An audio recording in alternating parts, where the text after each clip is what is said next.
Decíamos, yo morí con Cristo. Ya hemos explicado que el hecho de que Cristo murió por nosotros en nuestro lugar, eso lo dice todo. Hoy quiero enseñarles algo que deseo que ustedes tengan muy, pero muy, muy en cuenta. En este capítulo de Romanos 6, he tenido una experiencia gloriosa. Después de muchos años de ser pastor y de escuchar una y otra vez que yo como cristiano tenía que morir diariamente al pecado, siempre me decían que yo tenía que morir al pecado, y eso era un conflicto serio para mí, porque yo no sabía cómo era que se moría diariamente al pecado.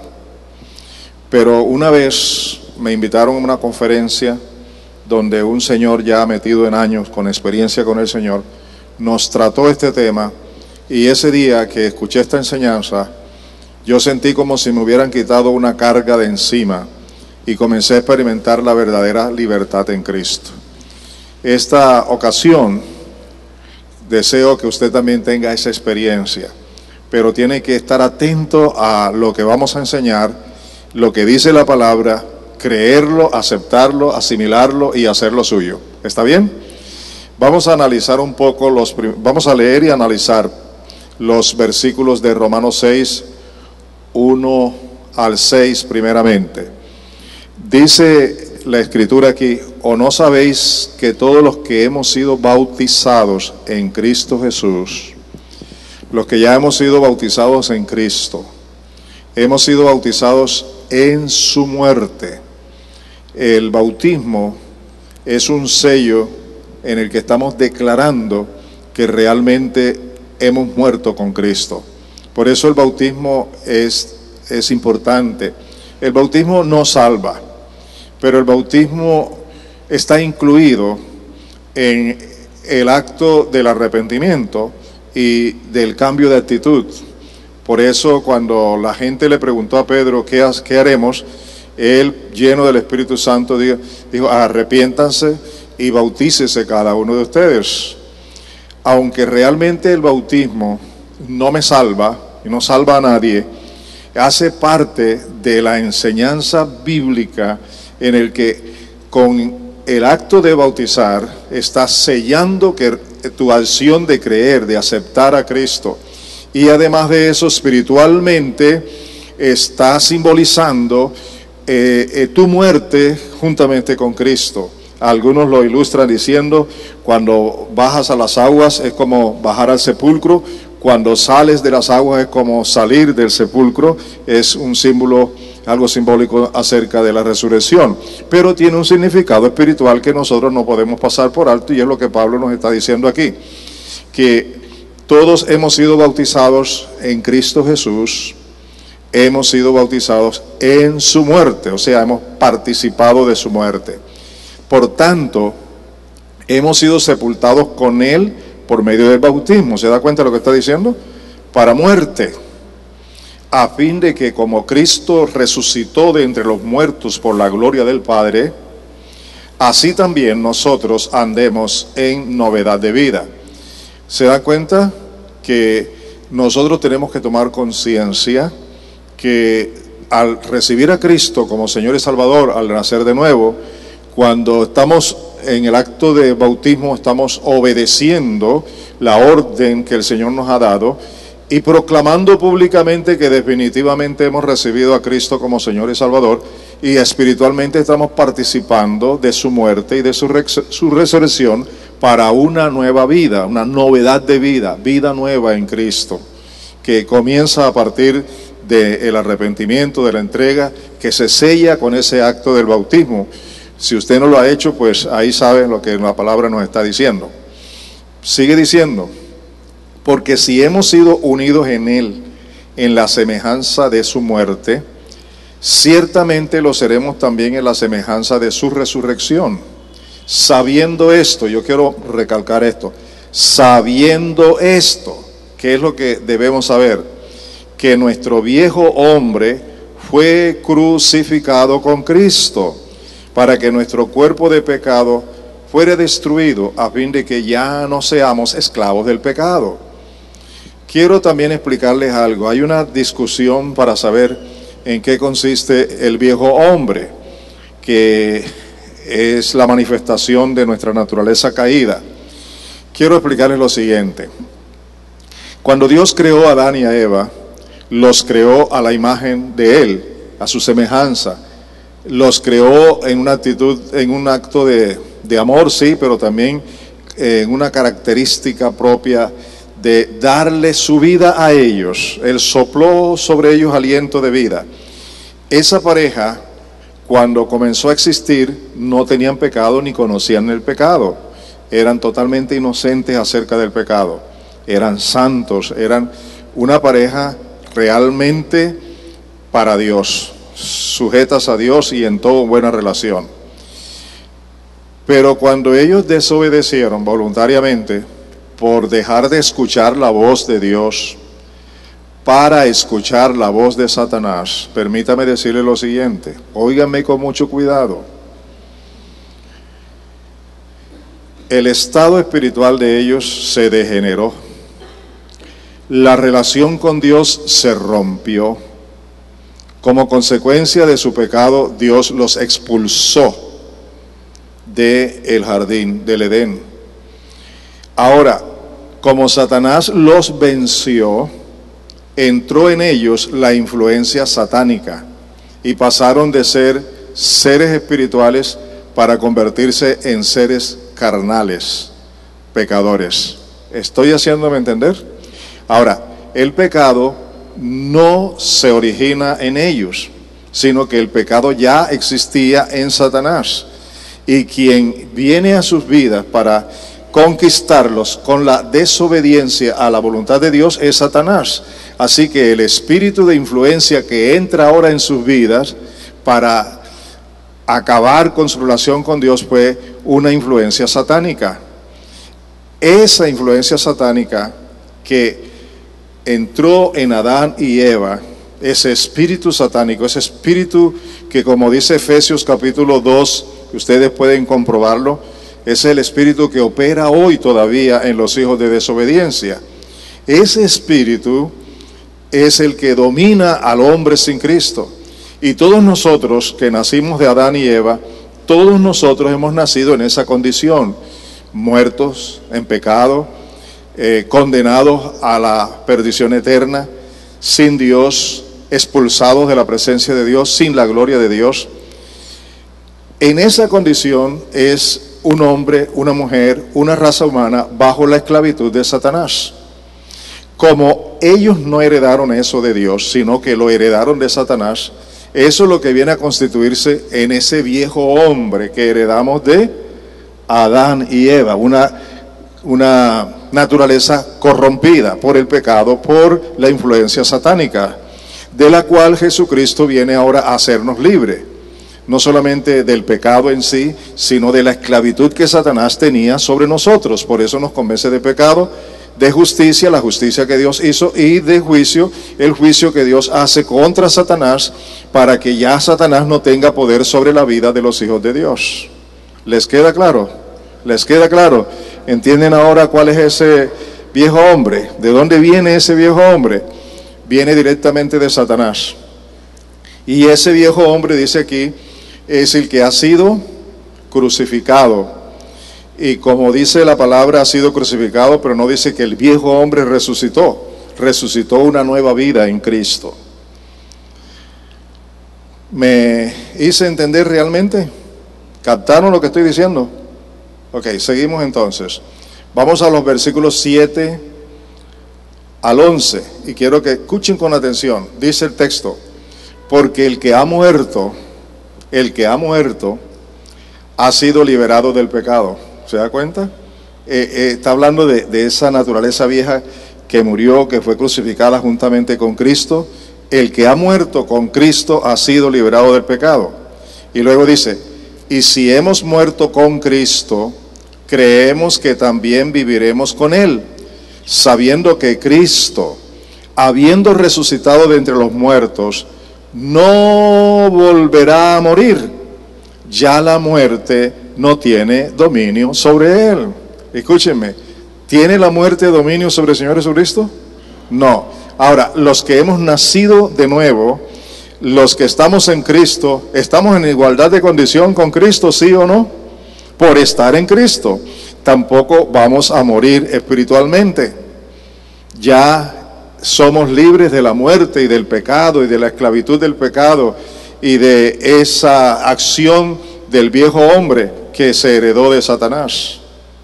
¿Les está quedando claro eso? Dígame, ¿hay algún hombre que pueda hacer eso? ¿Hay alguna institución religiosa que pueda hacer eso? Solamente Dios lo ha hecho y solamente Dios lo hace. Y cuando entendemos estas cosas, debemos estar muy agradecidos, pero no solo muy agradecidos, sino también dispuestos a llevar una vida acorde con ese Dios tan bueno y santo que nos ha hecho parte de su vida. ¿Les parece? Seguimos con el texto que dice: porque en cuanto Él murió, murió al pecado una vez y para siempre. Murió una sola vez. ¿Tendrá que morir otra vez el Señor Jesús? No. Pero en cuanto vive, ¿vive para quién? Para Dios. Ahora dice el versículo que sigue: así también vosotros, consideraos muertos al pecado, pero vivos para Dios en Cristo Jesús. Todo el que reside a Cristo y está en Cristo, en el proceso que hemos enseñado aquí, el hecho de estar en Cristo lo hace libre del pecado, lo hace libre de la muerte. Ya ha muerto al pecado. Todos nosotros en Cristo, por estar en Cristo, juntamente con Cristo, hemos muerto al pecado. Ya no le pertenecemos al pecado, ahora somos libres del pecado. Ya no somos esclavos, somos libres. Pero dice que somos libres para vivir para Dios. Y esto me cuestiona a mí, porque religiosamente mucha gente no vive para Dios. Pueden venir a la iglesia, cantar, ofrendar y hacer varias actividades, pero en la esencia de su vida íntima no están viviendo para Dios. Y aquí estamos aprendiendo que si Cristo nos libertó para Él, es para Él. ¿Cierto o no? ¿Cierto o no? Permítame decirlo en mis propias palabras. Fuimos libres de la esclavitud de Satanás, de la esclavitud del mal, de la esclavitud de la muerte. Y ahora somos libres para estar sujetos y siendo esclavos del amor, esclavos de la gracia, esclavos de la vida, esclavos de Dios, esclavos de Cristo, esclavos del Espíritu Santo, esclavos de todo lo bueno. ¿No les parece que es mucho mejor eso? Dígame, ¿eso no es mucho mejor? Pero cuando yo llevo mi vida a mi manera, sin tomar en cuenta que debo estar sujeto a Jesucristo, a la palabra, a la oración, a todo lo que nos dice en la nueva vida, ¿estoy viviendo como un hombre libre y nuevo o estoy todavía andando en pecado? Y lo que estamos tratando de enseñarles aquí es que necesitamos saber que somos libres, pero vivir como libres. Libres del pecado, pero siendo esclavos, siervos, sujetos a la verdad, al amor. ¿Les agrada la idea de ser esclavos del amor de Dios? Dígame, ¿les agrada la idea de ser esclavos del amor de Dios? Hay ventaja, hay bendición, hay gloria, hay algo bueno en ser esclavo del amor de Dios. Entonces ahora ya pasamos de la esclavitud de Satanás, de la maldad, de la iniquidad. Ahora somos libres para pertenecerle a Dios. Cristo nos ha hecho libres para Dios su Padre. Es decir, la vida 24 horas es ¿para quién? ¿Para quién? ¿Para quién? Aquí hemos venido escuchando estudios acerca de los pensamientos, ¿verdad? Dios, mis pensamientos y Dios, de cómo debemos tener cuidado con lo que vemos, con lo que escuchamos, con lo que imaginamos. Todo eso hace parte de una vida consagrada al Señor. Y es exactamente lo que quería que ustedes hoy recibieran como algo que los va a convertir en hombres y mujeres totalmente libres. Jesucristo nos dice por medio del apóstol, así también vosotros, ¿cómo deben considerarse? Muertos al pecado, ¿pero qué? Vivos para Dios. Ok, vamos a decir que uno de ustedes se viste de blanco con una bata de médico y anda por ahí con los instrumentos que usan los médicos, pero no es médico, y ustedes lo ven, lo conocen y lo ven en la calle andando con todos esos instrumentos. ¿Cómo lo consideran? ¿Cómo? Como un loco, ¿verdad? Como un loco. ¿Cómo se le ocurre andar así? ¿Cuál es el problema? ¿Cuál es el problema? Que se está considerando ¿qué? Médico cuando no lo es. Pero si al contrario fue a la universidad, estudió, se graduó, lo declararon médico y siguió otras especialidades, y lo ven ustedes con los equipos de un médico y con los vestidos de un médico, ¿cómo lo consideran? ¿Por qué lo consideran médico? ¿Porque tiene el uniforme, porque tiene todos los aparatos? ¿Por qué? Porque en realidad es un médico, ¿cierto? Ok. Entonces Pablo está diciendo, ustedes también considérense ¿qué? Muertos al pecado. Considérense ya muertos al pecado. Si usted no ha nacido de nuevo, si usted no tiene a Cristo en su corazón y se considera muerto al pecado, usted es un loco, ¿verdad? ¿Cierto? Está mintiendo. Pero si usted realmente recibió a Cristo como Señor, nació de nuevo, su vida ha sido transformada por Él, usted puede pregonar a todos los lados que usted es un hijo de Dios, ¿cierto? Que usted ha muerto al pecado y ahora vive para Dios. Y ahí no es un loco. De pronto alguien lo tiene como loco, pero Dios no lo tiene como un loco. Porque es su hijo, porque realmente ha nacido de nuevo. Esas ilustraciones nunca se olvidan, ¿verdad? Y las van a tener en cuenta. La van a tener en cuenta. Vivir dignamente como lo que son, hombres y mujeres muertos al pecado, muertos a la esclavitud, pero vivos ¿para quién? ¿Vivos para quién? Díganmelo en voz alta. Exactamente. Seguimos con la tarea que nos corresponde a nosotros para vivir como hijos. Observen lo que dicen los versículos 12, 13 y 14. Dice, por lo tanto, como consecuencia de lo que acabamos de estudiar, de que ya ahora somos muertos al pecado, vivos para Dios, como consecuencia de todo esto que hemos recibido en Cristo, el apóstol dice, por tanto ¿qué?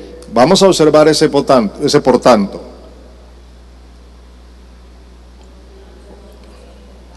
¿Qué dice el texto? No reine el pecado en vuestro cuerpo mortal, para que no obedezcáis sus lujurias, ni presentéis los miembros de vuestro cuerpo al pecado como instrumentos de iniquidad, sino presentaos vosotros mismos a Dios como vivos de entre los muertos, y vuestros miembros a Dios como instrumentos de justicia. Ok. Por un lado se nos dice que debemos considerarnos muertos al pecado. Así nos enseña, ¿verdad? Pero tenemos también que mantenernos de tal manera que de nuestra parte no podemos seguir presentando nuestro cuerpo al pecado. Si ya yo resucité con Cristo, mis pecados han sido perdonados, estoy muerto al pecado y vivo para Dios, ahora es responsabilidad mía de no permitir que el pecado vuelva a reinar en mi vida. ¿A quién le corresponde cuidar eso? ¿A quién? ¿Qué es lo que tengo que cuidar? Que el pecado no vuelva a esclavizarme, que el pecado no vuelva a reinar sobre mí, que no vuelva a reinar en mi mente, que no vuelva a reinar en mi corazón, que no vuelva a reinar en mi cuerpo. ¿De quién es ese cuidado? ¿Quién tiene que cuidar eso? ¿Quién es responsable de eso? ¿El Señor o nosotros? ¿Quién? ¿Quién es? Dígamelo, individualmente, ¿quién es responsable de eso? Pero hay personas que oran y dicen, Dios mío, ayúdame a no pecar. Pero aquí no está diciendo aquí no está diciendo que ores de esa manera. Aquí está diciendo que tú no permitas que el pecado reine sobre tu vida. Es tu responsabilidad, es mi responsabilidad. Estoy muerto al pecado, no vuelvo a él. Hay una ilustración bíblica que da asco, pero es cierto. Dice que la perra o el perro vomita y se va y al rato regresa y se come el vómito. ¿Lo han oído? Eso da asco, ¿cierto o no? Pero mire lo que dice la Biblia, que así es el que peca, se olvida, vuelve a pecar. Después que es perdonado, vuelve al pecado. Es como un perro que vuelve a su vómito.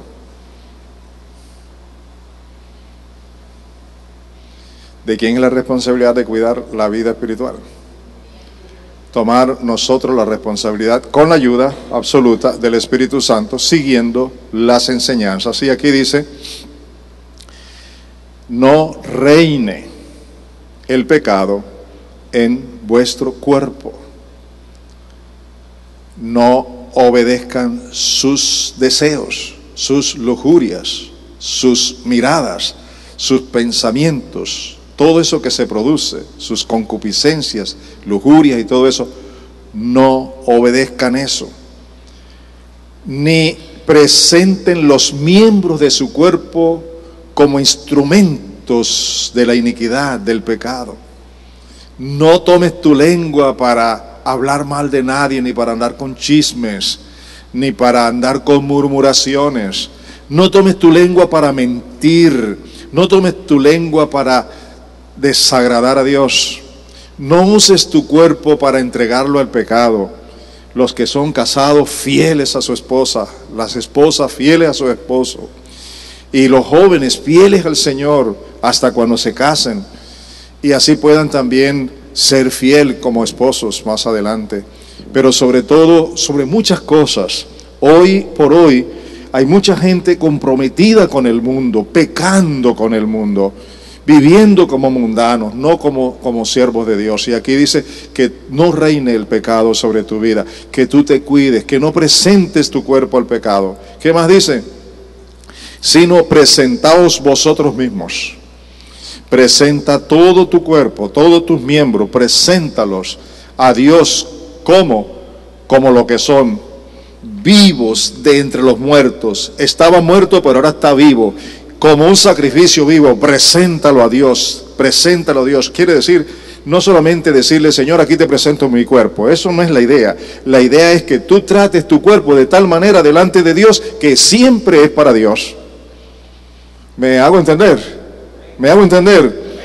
No es solamente decir en un acto religioso, aquí estoy presentando mi cuerpo ante ti, Señor. No, esas son palabras que el viento se lleva. Pero en cambio tú cuidas tu cuerpo, y en la medida que cuidas tu cuerpo, tú estás presentándolo a Dios, porque lo cuidas para Dios. En todos los sentidos, no solamente en la parte sexual, en todos los aspectos, cuidar nuestro cuerpo, nuestros sentidos, nuestro corazón, nuestro pensamiento, todo nuestro ser. ¿Por qué? Porque el pecado no tendrá dominio sobre vosotros, pues no estáis bajo la ley, sino bajo la gracia. Si ya estamos recibiendo todos estos beneficios solo por la gracia de Dios, debemos seguir viviendo por la gracia de Dios para no pecar. La idea de ser hijos de Dios, conocer cómo es que somos hijos de Dios, cómo se nace de nuevo, todo eso es lindo y es maravilloso y es necesario saberlo. Pero también es necesario saberlo y tomar en cuenta cómo debe vivir un hijo de Dios. Y esta palabra nos está enseñando cómo es que los hijos de Dios debemos vivir para con Él. La vida privada, la vida íntima, la vida personal, el testimonio hacia los demás. ¿A ustedes les queda claro eso? Ahora que escuchen a Pedro. Pedro también nos habla de un proceso, de una entrega, de cómo debemos hacerlo. Mire cómo dice: humillaos pues bajo la poderosa mano de Dios, para que Él os exalte a su debido tiempo, echando toda vuestra ansiedad sobre Él, porque Él tiene cuidado de vosotros. ¿Quién tiene cuidado de nosotros? ¿Quién tiene cuidado de nosotros? ¿A quién debemos acudir, pero en una actitud de humildad, para descansar en Él, para confiar en Él, para pedir su ayuda? ¿A quién? A Dios. Es una acción continua, de una actitud de humildad, bajo la poderosa mano de Dios, porque Él tiene cuidado de nosotros. Luego dice, sed de espíritu sobrio, estad alerta. Vuestro adversario, el diablo, anda al acecho como león rugiente, buscando a quien devorar. Si se me aparece un león, yo lo veo, pero el diablo aquí está siendo simbolizado como un león, a quien yo no voy a ver. Ese espíritu satánico yo no lo voy a ver, pero está, dice la Escritura, alrededor de nosotros, al acecho. ¿Al acecho de qué? Al acecho, escúchame, al acecho de que le des la oportunidad.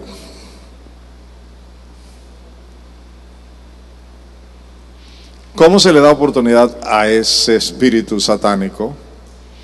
Cuando yo desconozco los principios bíblicos, cuando yo no oro, cuando yo no estudio la palabra, cuando yo no estoy disponible para obedecer la palabra, cuando yo quiero hacer las cosas a mi manera, cuando yo no rindo mi carácter a Cristo, cuando vivo en la carne y no en el espíritu, Satanás está al acecho. Epa, te está saliendo de radil, aquí estoy yo. Y toma tu mente, y toma tu corazón, y te involucra en pecado, en la iniquidad. Te hace sentirte muerto espiritualmente, con un amor inmenso hacia el mundo. No hay tiempo para orar, no hay tiempo para adorar, no hay tiempo para venir a la iglesia, no hay tiempo para estar en familia, no hay tiempo para estudiar la palabra, porque Él está al acecho. Y tan pronto medio abrimos las ventanas o la puerta, por ahí entra. Él está al acecho para hacerte su siervo, para que peques. Y después que pecas, se burla de ti. Y después tiene el atrevimiento de ir a Dios y acusarte delante de Él. ¿Te das cuenta? Este no es que es tu hijo. Mira cómo anda. Y usa a otras personas para que te echen en cara. Ay, tú no eres cristiano. ¿Se da cuenta la gravedad del asunto? Por eso es que tenemos que estar alerta, dice la Escritura, alerta en todo tiempo. Si estamos humildes bajo la poderosa mano de Dios, Él entonces nos exalta. ¿Cuándo? Cuando yo quiero, no, al debido tiempo de Dios. Y sigue diciendo la palabra, pero resistidle firmes ¿en qué? En la fe. ¿A quién tenemos que resistir firmes en la fe? ¿A quién? Al diablo, a Satanás. ¿Y qué significa resistirlo firme en la fe? ¿Qué significa eso?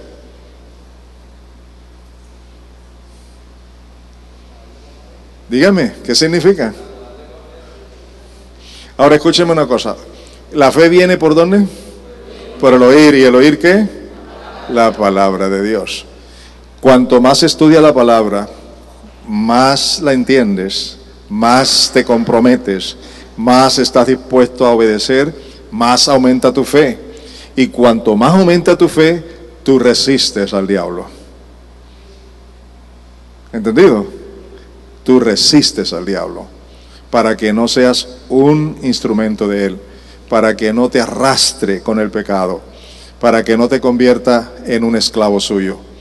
Y la palabra es clara: resiste firmes en la fe, sabiendo que las mismas experiencias de sufrimiento se van cumpliendo en vuestros hermanos en todo el mundo. Así que no eres el único.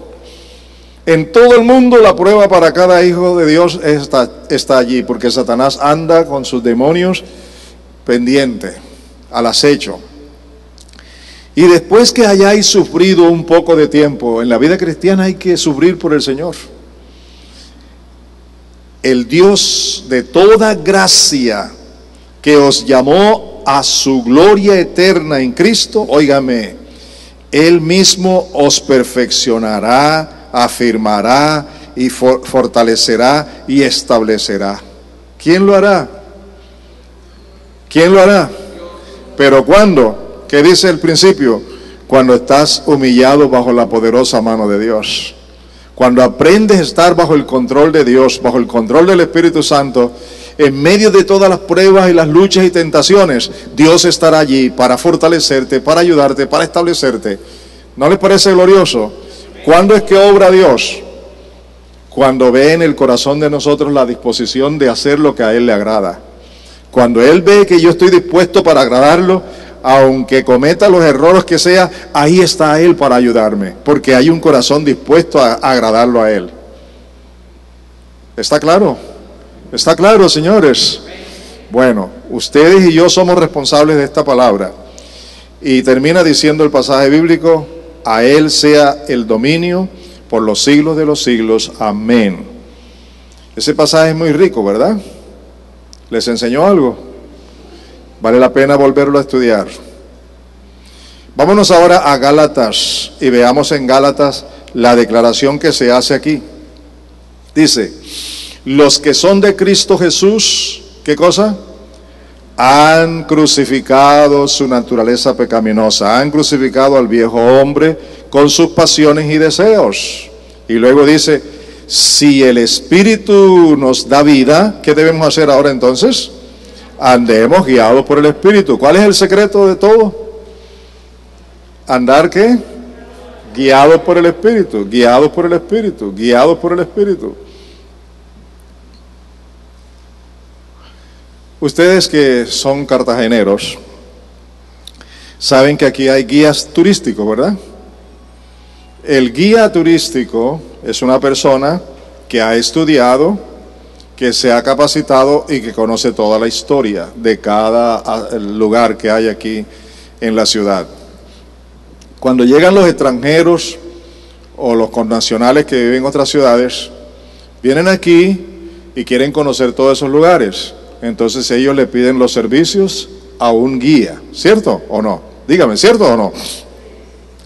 Ok, si tú vienes en un grupo de 20, por decir algo, o de 30, de 40, 50 personas y tienen un solo guía, ¿en cuál lugar prefiere estar? ¿En el último, en el medio o uno de los primeros? A ver, contéstame. ¿Por qué? Para escuchar mejor al guía, ¿cierto?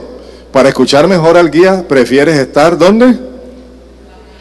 En los primeros lugares.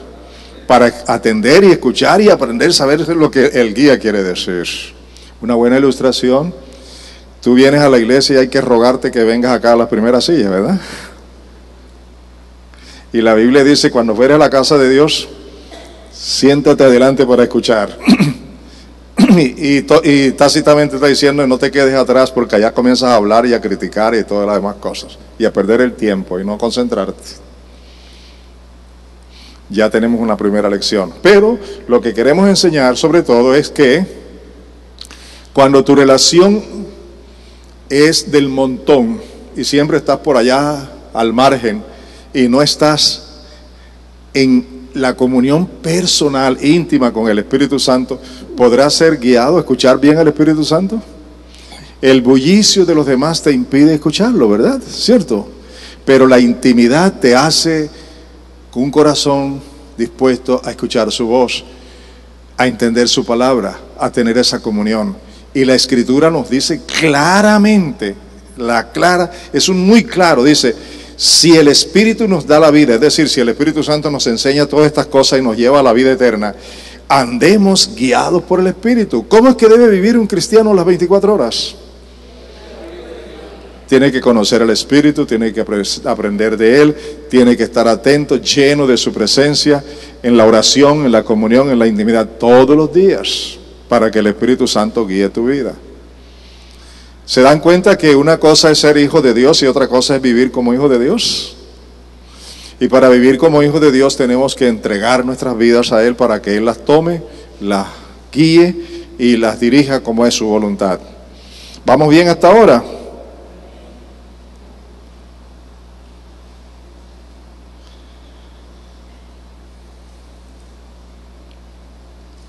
Todavía seguimos con estos principios. Entramos ahora al tercer principio. ¿Me recuerdan cuál es el primero? Ayúdenme, ¿cuál es el primero? ¿Cómo? Cristo murió por mí. Cristo murió por mí. ¿Cuál es el segundo? Yo morí con Cristo. ¿Y ahora cuál es el tercero? Cristo vive en mí. Cristo murió por mí. Él lo hizo todo por mí, pero me tomó en cuenta en su muerte. Yo también morí con Él. Ahora también he resucitado con Él. Y por eso ahora Él, ¿qué? Vive en mí. Vive en mí. Cristo vive en mí. Y aquí tenemos, Cristo vive en mí, primero por sí mismo, y segundo, por medio del Espíritu Santo, para que yo pueda ser siempre un vencedor sobre la naturaleza pecaminosa. Así que, ¿cuál es el secreto para ser vencedor sobre los deseos de la carne? ¿Cuál es el secreto? Que Cristo vive en mí, por medio de su Espíritu Santo, directamente y por medio de su Espíritu Santo. Cuando Cristo vive en mí satisfecho, eso es una bendición, ¿verdad? Pero si vive en mí insatisfecho, porque no lo adoro, porque no le agrado, porque no soy fiel a Él, porque constantemente estoy en desobediencia, porque no hago lo que le agrada, lo que es su voluntad, porque no oro, porque no estudio la palabra, porque no evangelizo, porque no hago la obra de Él, porque no estoy dispuesto a hacer lo que Él quiere. ¿Está contento el Señor viviendo en mí? Ayúdenme. ¿Está contento el Señor viviendo en mí? ¿Y de quién es esa responsabilidad? ¿De quién es la responsabilidad? De cada uno de nosotros. Y eso es lo que estamos aprendiendo y por eso estamos aquí y quiero que lo tomen muy en cuenta. La tarea. ¿Cuál es la primera tarea? Romanos 5 y 6, que ya les di una amiguita aquí. ¿Y ahora cuál sigue? Romanos 7 y 8. Les voy a dar una idea de Romanos 7 para que no se vayan a confundir, así que anótenla porque eso no está escrito aquí. Les voy a dar una idea. Se van a encontrar con Romanos 7 diciendo una serie de cosas como estas. Como si Pablo está diciendo: yo soy un miserable porque yo no puedo ser un cristiano genuino. Yo soy un miserable porque yo no puedo vivir una vida que le agrada a Dios. Algunos interpretan eso, que Pablo lo que estaba diciendo, que él no podía vivir una vida cristiana porque él quería hacer lo bueno y terminaba haciendo lo malo. Así que Pablo no era un buen cristiano.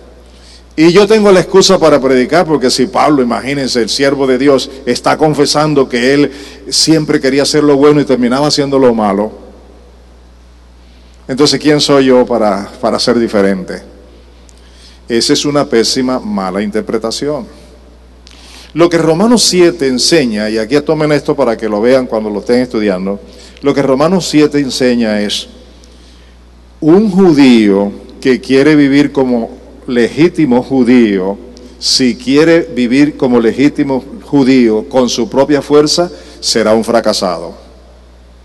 Un cristiano que quiere agradar a Dios en todo con sus propias fuerzas, siempre será alguien fracasado, nunca lo podrá, porque ese cristiano, por tener algunos conocimientos bíblicos, sabe lo bueno que quiere hacer, pero termina haciendo lo malo, porque lo está haciendo con su propia fuerza. Eso es lo que dice Romanos 7. Pero luego entra Romanos 8, y Romanos 8 nos dice: para vivir una vida cristiana es con el Espíritu Santo. Ya les di una idea de cómo van a estudiar esos dos capítulos, ¿verdad? Ya la tienen. Así que a estudiar esos dos capítulos y van a encontrar cómo es que el Espíritu Santo te puede ayudar a llevar una vida legítima, una vida en la que, como no es con tu propia fuerza, sino con la ayuda del Espíritu Santo, siempre vas a ser un vencedor. Y no vas a ser un miserable, sino que siempre vas a ser un vencedor. Y ese capítulo 8 es riquísimo. Yo creo que vale la pena comenzar a estudiarlo desde ya. Comience con el 5 y 6 y luego en su momento estudien 7 y 8. ¿Se gozan con eso, amados?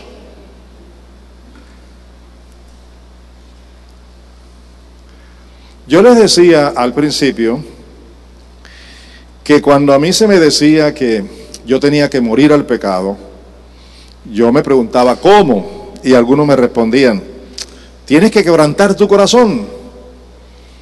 Pero hoy yo me doy cuenta que uno no puede quebrantar el corazón lo quebranta Dios, ¿cierto?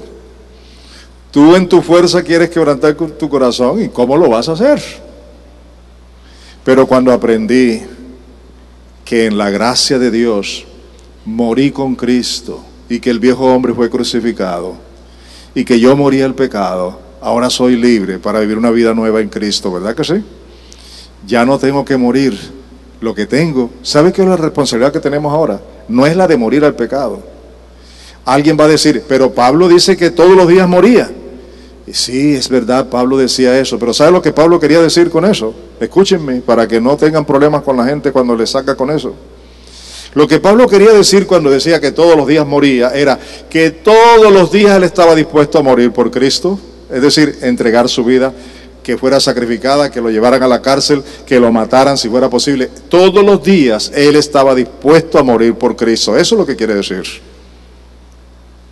Pero en cuanto a la muerte al pecado, es una sola vez y para siempre, así como fue con Cristo. No lo olviden, ténganlo en cuenta. Lo que sí nos corresponde a nosotros hoy día es renunciar a nosotros, a nuestra voluntad, a lo que queremos hacer. Dice que si alguien quiere ser mi discípulo, niéguese a sí mismo, tome su propia cruz. Ya hemos escuchado eso aquí. Y si no lo recuerda, vaya a la página y escuche esa situación que se plantea con respecto a llevar nuestra cruz diariamente. Por favor, sean diligentes, tengan hambre, sed del conocimiento de Dios, no teóricamente, sino espiritualmente, y verán los cambios grandes que hay en su vida. Estos tres principios, ¿me lo recuerdan cuáles son? Primero, Cristo murió por mí. Segundo, yo morí con Cristo. Y tercero, Cristo vive en mí. La única manera de yo apropiarme de esos tres principios, mire lo que dice la Escritura. ¿Cómo apropiarnos de estos tres principios? ¿Cómo vivirlos? Quiero que vean esto, lo que dice la palabra. Vamos a ver ese mismo texto completo ahora y mire lo que dice. Escuchen bien. Gálatas 2:20. Observen. Con Cristo he sido crucificado y ya no vivo yo, ya no soy yo el que vive, sino que Cristo vive en mí. Y la vida que ahora vivo en la carne, o sea, en el cuerpo, ¿la vivo cómo? ¿La vivo cómo? No me digan por la fe, porque ahí no dice la fe sola. ¿Qué dice? Por la fe en el Hijo de Dios, si le creo a Él. Vamos a leer de nuevo el texto. Con Cristo he sido crucificado, y ya no soy yo el que vive, ya no soy yo el que vive, sino que Cristo vive en mí. Y la vida que ahora vivo en la carne, en este cuerpo, la vivo por la fe en el Hijo de Dios, el cual me amó y se entregó a sí mismo por mí. Ahora, si Cristo me amó y se entregó a la muerte por mí, ¿estará Él después de haber entregado su vida para morir por mí, estará hoy dispuesto a ayudarme? ¿Sí o no? Si se entregó por mí, con mayor razón me va a extender su amor y su misericordia para fortalecerme, para ayudarme en todo. Por eso Pablo dice, lo que ahora vivo en la lucha diaria, no lo vivo en mi fuerza, sino que lo vivo en la fe del Hijo de Dios. Y eso es lo que les decía de Romanos 7 y 8, en la ayuda absoluta del Espíritu Santo. ¿Están aprendiendo algo?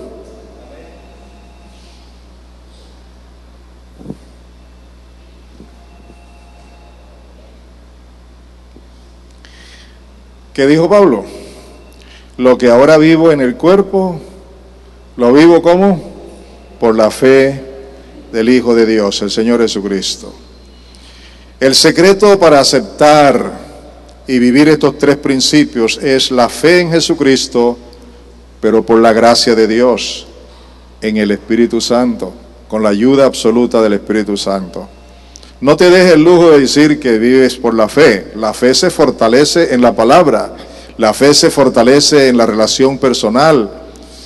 Una pareja que se casa y verdaderamente se aman y se respetan, cada día que pasa se conocen más. Conocen sus defectos, conocen todo lo bueno que tienen, todo lo malo, pero como se aman, se corrigen, se ayudan, y cada día hay una necesidad de vivir el uno para el otro. ¿Sí o no?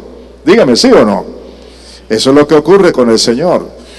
Cada día que tú vives en esa comunión, tú creces en esa relación, tú creces en esa comunión. Y como tú no lo ves, yo puedo ver a mi esposa a las 24 horas, pero yo al Espíritu Santo no lo veo. Entonces, para poderlo ver, tengo que verlo con los ojos de la fe, no con los ojos de la vista, sino con los ojos de la fe. Y esa fe que me va a fortalecer para creerlo es en la medida que leo su palabra. Lo que su palabra me dice, eso es así. Si su palabra dice que Él está en mí y yo no lo siento, pero su palabra dice que está en mí, ¿qué me toca hacer? ¿Qué me toca hacer? Creerlo. Y el solo hecho de creerlo me fortalece, porque estoy creyendo lo que la palabra dice, le estoy creyendo a Dios. Esa es la clase de fe que nos fortalece en Cristo para vivir en estos tres principios. Seguimos con el tema de la gracia. Tenemos unos minutos todavía. Aquí vemos que la gracia es el segundo fundamento del nuevo nacimiento. Mi pregunta es, ¿cuál es el primer fundamento del nuevo nacimiento? ¡Aló! No me hagan quedar mal, que este video lo van a escuchar muchas personas y van a decir, ay, pero esa gente no sabía. A ver, ¿cuál es el primer fundamento para el fundamento del nuevo nacimiento? ¿Cuál es el primero? Ah, ya uno que salvó la patria, ¿no? La muerte y la resurrección del Señor Jesús. Ese es el primer fundamento. Y ustedes lo tienen allí. Y ya lo hemos estudiado. Durante la semana métanse en ese estudio para que no se les olvide. Porque la idea es no solamente tener un conocimiento, sino permanecer en ese conocimiento. Entonces tenemos que el primer fundamento, ¿cuál es? La muerte y resurrección del Señor Jesucristo. Ahora, ¿cuál es el segundo fundamento para nacer de nuevo? Para poder nacer de nuevo. ¿Cuál es el segundo fundamento? La gracia de ¿quién? La gracia de Dios en Jesucristo. Oigan esto, el amor de Dios se ha hecho realidad en nosotros por la fe en la gracia de Dios. ¿Cómo se hace una realidad el amor de Dios para mi vida? ¿Cómo se convierte en un hecho, en una realidad el amor de Dios? ¿Cómo se manifiesta el amor de Dios en mi vida? ¿Cómo?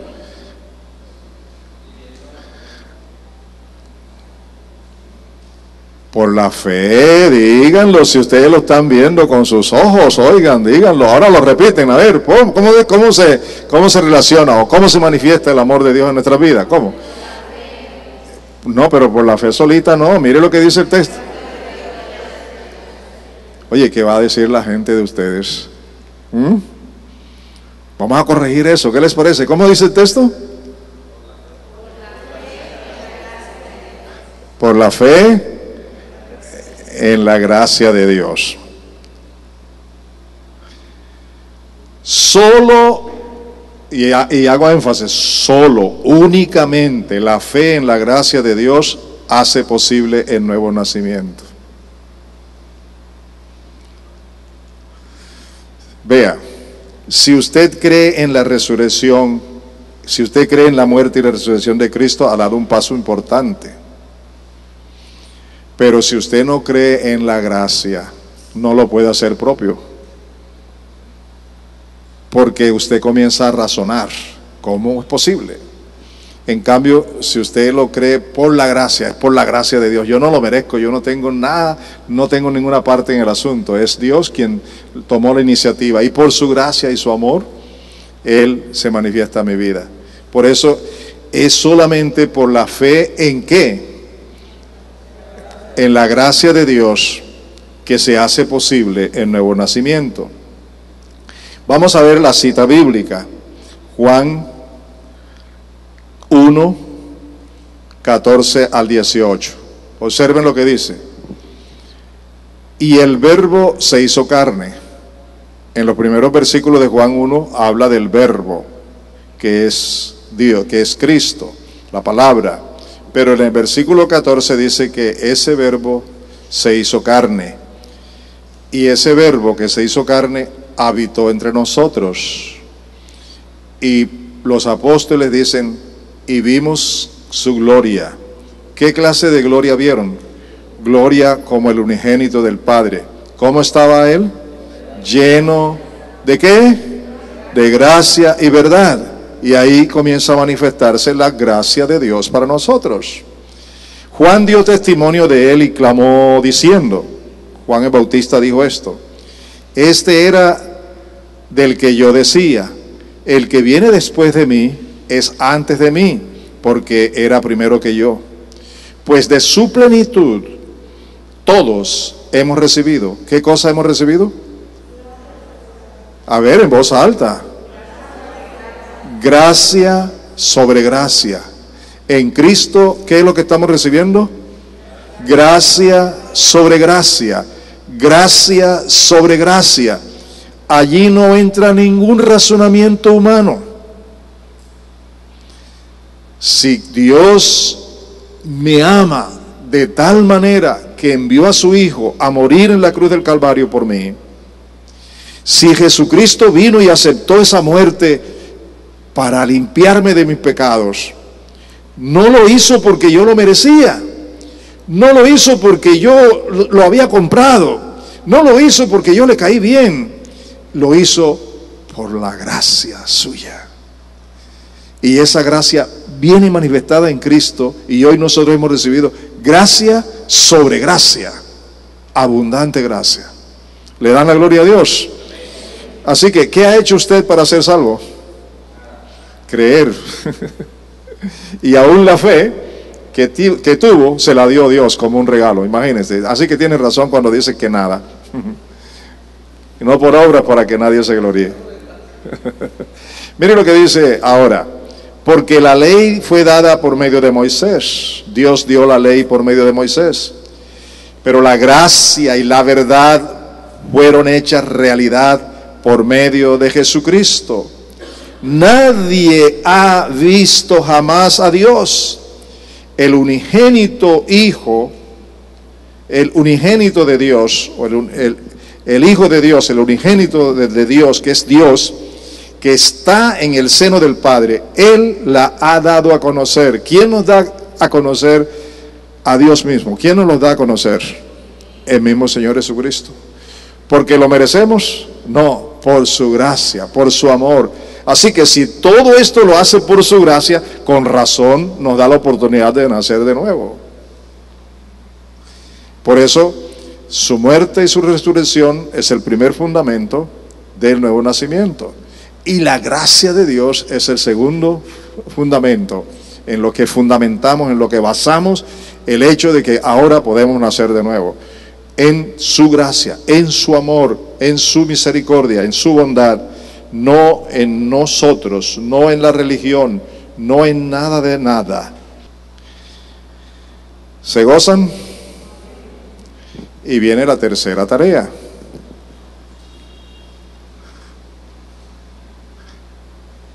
Ya las tareas que siguen van a ser muy poquitas, pero todavía tenemos la tercera aquí.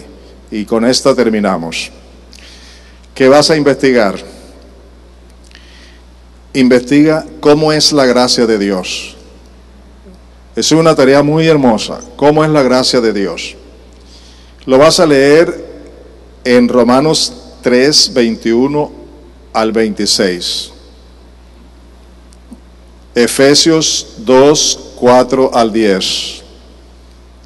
Romanos 5, 18 al 20. Anoten bien las citas. Anoten bien las citas porque allí vamos a tener esa tarea. Esta vez sí van a investigar bastante. El tema es cómo es la gracia de Dios, cómo funciona, cómo se manifiesta la gracia de Dios. ¿Cómo es la gracia de Dios? Romanos 3, 21 al 26, Efesios 2, 4 al 10 y Romanos 5, 18 al 20. Continuaremos con el estudio de la gracia el próximo jueves, nuestra clase número 6. Hoy hemos terminado la número 5. ¿Cómo les ha ido? ¿Se han enriquecido más esta noche? ¿Han crecido más en la fe? ¿Han comprendido un poquito la gracia de Dios, el amor de Dios, la misericordia de Dios? ¿Les queda claro que hay dos fundamentos hasta ahora que son los fundamentos del nuevo nacimiento? ¿Me repiten cuáles son? La muerte y resurrección. Si hubiera muerto y no hubiera resucitado, de nada nos sirve, pero Él murió y resucitó y está vivo. ¿Y cuál es el segundo fundamento? La gracia de Dios en Jesucristo. ¿Están contentos? ¿Sí? Muy bien.